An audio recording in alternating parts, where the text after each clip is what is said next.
Hey, what is going on, y'all? We got some new card reveals to take a look at. They come from a lot of EX starter decks over in Japan, and then I think some of the cards coming out in Terrestrial Festival in December over in Japan. We won't be getting that set until Prismatic Evolution in January. So let's take a look at them. A lot of them we're going to skip over. There's really not that much to take a look at because most of them come from the EX starter decks or whatever. Some of them come from that Terrestrial Festival set though, which are like the bigger cards. This is going to be a special set release when all these cards come out. We're going to be getting this in our January set, like I mentioned, which is when we get like a special set. So it's not a main set release. We get 4 main sets throughout a year. This is one of the special sets. The first card to take a look at here is this Lilligant stage 1 Pokemon here with that Sunny Day ability. Your grass and fire Pokemon's attacks do 20 more damage to each of your opponent's active, or to your opponents, not each of them. Them having multiple active Pokemon would be a little bit weird. 20 more damage to your opponent's active Pokemon. So this is a okay card. I think it'll be like maybe a niche tech into some kind of grass or fire deck for certain matchups. I mean, Radiant Charizard being able to hit for 20 more damage to 270, put a maximum belt on there. Now we're hitting for 320, you know, stuff like that. Like you could kind of slot this into a grass or fire deck to help fix some numbers in for some specific matchup. So it's not like a super powerful card, I don't think. I can't think of anything I would put it with immediately. There is some like synergy with a card like this in some kind of like Area 0 deck because we get access to those extra bench spaces, which means you could set up 2 or even 3 Lilligant, or yeah, Lilligant. I was going to call it Illigant, but it's Lilligant.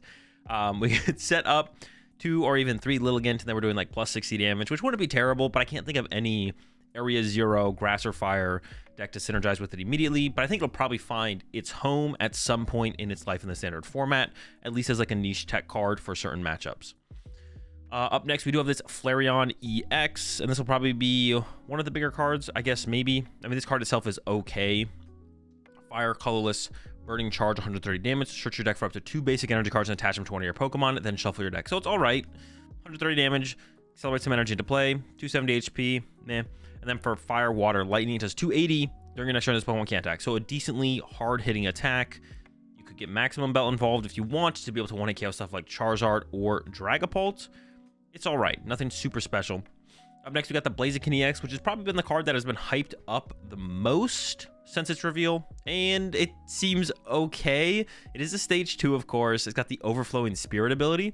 Once during your turn, you may attach a basic energy card from your discard pile to one of your Pokemon. So there are 2 things here that we don't see that often in abilities. Sometimes they're usually a little bit more restricted one way or the other, so it can get back any basic energy. And then it can also be attached to any Pokemon, even the active Pokemon, which is sometimes a restriction we see on actually like a decent amount of energy acceleration cards, where it has to accelerate the energy specifically to the bench Pokemon. It can't accelerate to the active. Something like a Zatsu or Malamar or Electric in the past had that kind of restriction on their ability, on their energy acceleration. Blaziken, from the discard pile, any basic energy to any Pokemon. Pretty decent. It is a stage 2, and I think almost like the biggest drawback of this card, to be honest, that'll probably keep it from being competitive, is it doesn't have a good attack itself. It has an okay attack. For a fire and a colorless, you do 200 damage, and then during your next turn, this Pokemon can't attack. That restriction isn't like huge. You could just like retreat to another Blaziken and then attack with that Blaziken maybe, but just only doing 200 damage just isn't great. Maybe this could find a home as a Pikachu EX support Pokemon, because you can get back any basic energy. Pikachu discards all the energy attached to itself. Set up 2 or 3 Blazikens, and you can just like repeatedly attack with Pikachu over and over and over again. There could be something there, maybe. But besides that, maybe some kind of like toolbox type deck where you play like a bunch of different energy types. You've got Earthen Vessels to find those energy types. You can play like Raikous and like these 2 energy attackers that can like 1-hit KO stuff for weakness. We do have the, was it like the Zeraora? There's like Pokemon that for like a colored energy and a colorless energy does 20 damage plus 20 more damage for each of your opponent's bench Pokemon. Maybe we could find something to do with those. I'm not sure. That would be like the only thing, would be like some kind of Blaziken toolbox type deck, maybe, besides like using it with Pikachu. But yeah, doesn't seem ridiculously powerful. Seems okay. Moving along here. All these cards that I'm passing by are pretty bad. The Tapu Koko is actually interesting. For a Lightning and a Colossus, it does 60 damage plus 20 more for each of your bench Pokemon. So Raikou will be rotating here in, I don't know, 4 or 5 months. April, beginning of April, end of March. We will lose access to Raikou V, but Miraidon will still be around. Electric Generator will still be around. Iron Hands will still be around. We'll still have a lot of tools for a Lightning deck, but the Raikou has always been a pretty powerful attacking option in Raikou, or excuse me, in Miraidon. So maybe filling that void with Tapu Koko in like an Area 0 Miraidon style deck moving forward past rotation could definitely be something we see. It also has free retreat, which is kind of cool. So yeah, the Koko EX I could see being utilized in a post-rotation Miraidon deck. Sylveon here. Prevent all damage done to this Pokemon by attacks from your opponent's Pokemon EX. Pretty good ability. We see it be good all the time. Stuff like Mimikyu, or even like not exactly a safeguard ability, but like the ability on the Cornerstone Ogerpon. Just limiting what can actually hit your Pokemon is generally pretty good. I think the Sylveon probably won't be any different. And its attack is pretty solid as well. Like doing 100 damage when you can't be hit by EX Pokemon is not bad.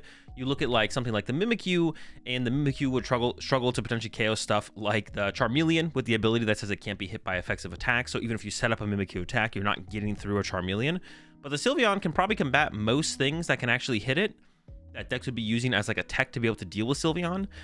And the Eevee that we're getting in the in this set, actually, we should be getting this set. Or are we getting the no? That we're getting the Surging Sparks. The Eevee that we're getting Surging Sparks says on your first turn, or when you put this Pokemon to play, as long as it's in your active, you can evolve it immediately. So you could like go from 0 Sylveon in play to 4 Sylveon in play on your first turn of the game.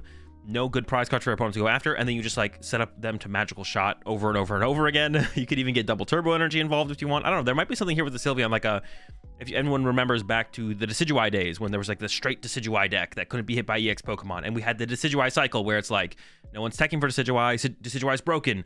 Everyone's teching for Decidueye, Decidueye sucks. We could see that with some kind of like quad Sylveon deck, to be honest, because the Eevee's really good, the ability's really good, and then for what can actually hit what can actually hit Sylveon that are non-EX Pokemon in the current format, Magical Shot probably deals with most of them pretty reasonably. So yeah, Sylveon's good for sure. Koko, Sylveon. All right, keep moving along here. Like I said, a lot of bad cards in these reveals. Like I said, they're all coming from, most of them are coming from those EX starter decks. So yeah, not many of these are very good. I'm gonna keep going here. Okay, there could be something here with Bronzong, especially if we get Area 0 involved. All of your Pokemon take 10 less damage from attacks from your opponent's Pokemon. You get 2 of those in play. You get 3 of those in play. You get Bouffalant in play. You're playing Terrapagos. You're taking minus 90 damage when you get attacked. You put a Bravery Charm on that thing. I don't know. Maybe you have Area 0 to have like a bigger bench to be able to support these, but 10 less damage is, well, it's only 10 less damage, which isn't very much.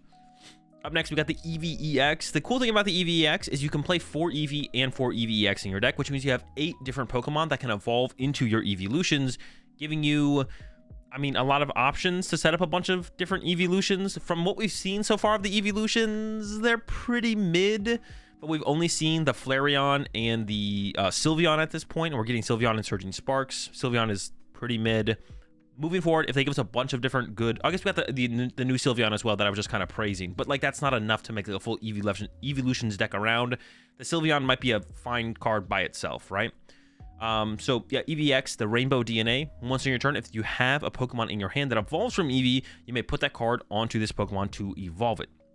You can't use this ability during your first turn or the turn this Pokemon has or was put into play. So basically, this just allows EVEX to evolve into any Eeveelution, because the Eeveelutions evolve from Eevee, not EVEX, but the ability kind of breaks that rule. And then the attack here for a Fire, Water, and a Lightning does 200 damage. It has 200 HP. The extra HP and the Terra attribute would be other reasons to play EVEX in an Eeveelutions deck, because Eevee only has 60 HP, so having 200 HP means you're tankier. So if you put your energy on something with 200 HP compared to 60 HP, it is safer. However, the trade-off is you are worth 2 prize cards, so depending on how much damage your opponent can actually do, you might be in trouble there. And then the Terra attribute as well can protect from stuff like Radiant Greninja, right? If they have a Radiant Greninja set up, and we have 2 Eevees with 60 HP, we don't have Manaphy or don't want to play Manaphy, they're cooked, they're done, right? But if we have EVEX, they can't even hit the EVEX, so that's pretty cool as well. So definitely giving some flexibility. I really hope they actually give us some good Eeveelutions, because they're giving us a ridiculously good Eevee. Having like something like an EVEX as an option, you don't have to play it. The Eevee is already broken. Now we have an EVEX to work with. Sylveon EX is mid.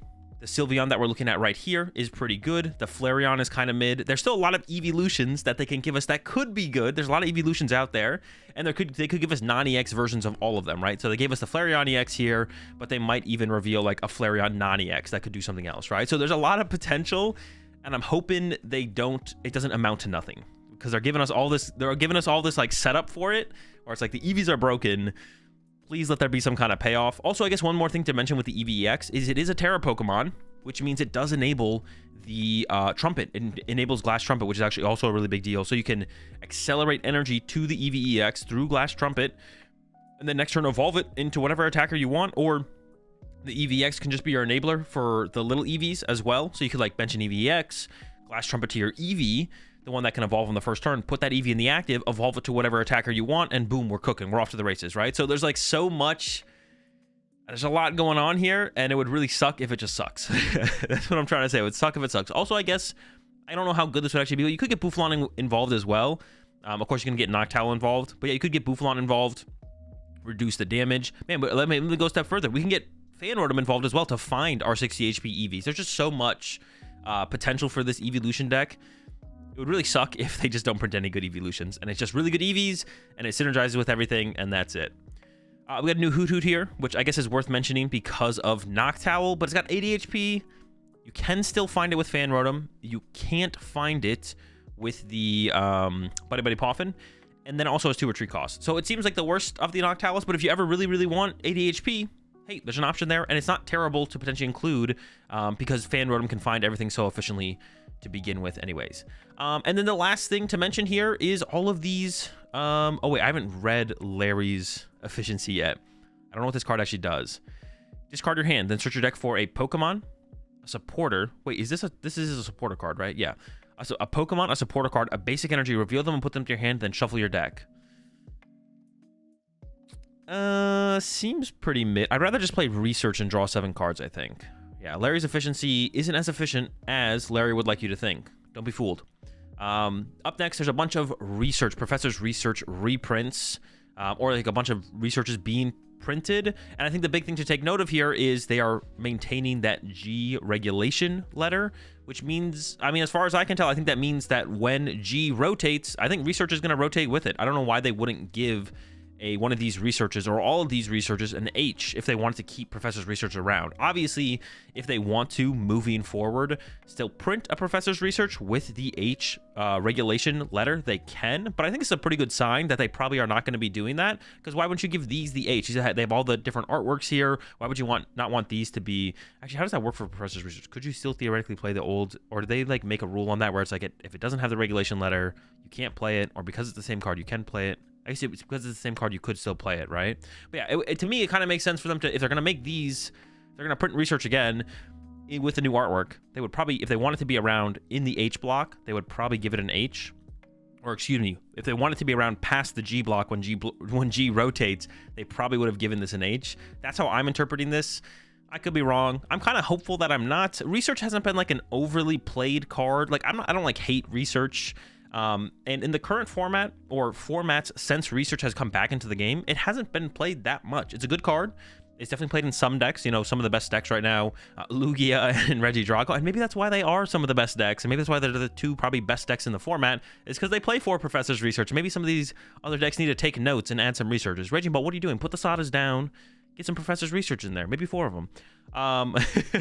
But anyways, yeah, it hasn't felt like a tired card. I think there's definitely been formats in the past where discard your hand, draw 7 has been very played out. Every deck plays 4 of them.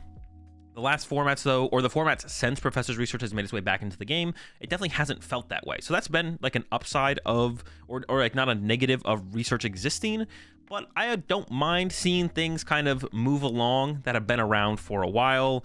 You know, putting 4 Ultra Ball into every single deck, putting 4 Professor's Research into every single deck gets tired after some point, so I wouldn't hate to see Research rotate just to keep things fresh and new, and that's why I'm also hopeful that Boss's Orders leaves the format. I don't hate Boss's Orders. I don't think it's a terribly unfun, negative experience cards to exist in the game, but after a certain while, shaking things up definitely seems like a good route to take when a card is as powerful as something like Boss's Orders. So that's my thoughts on these research reprints or whatever. I think it's leading towards the eventual, not potential, I think it is going to lead to the eventual rotation of Professor's Research when G rotates, which is in 2 rotations. So it is a ways away. We'll still be playing with it for a while, but yeah, that's all my thoughts on the new revealed cards. Let me know if you think I missed any of the cards in here. Are there any cards in here that I should have talked about besides the ones that I did? And what combos are you excited to try out with the cards that we did talk about today? Catch y'all in the next one.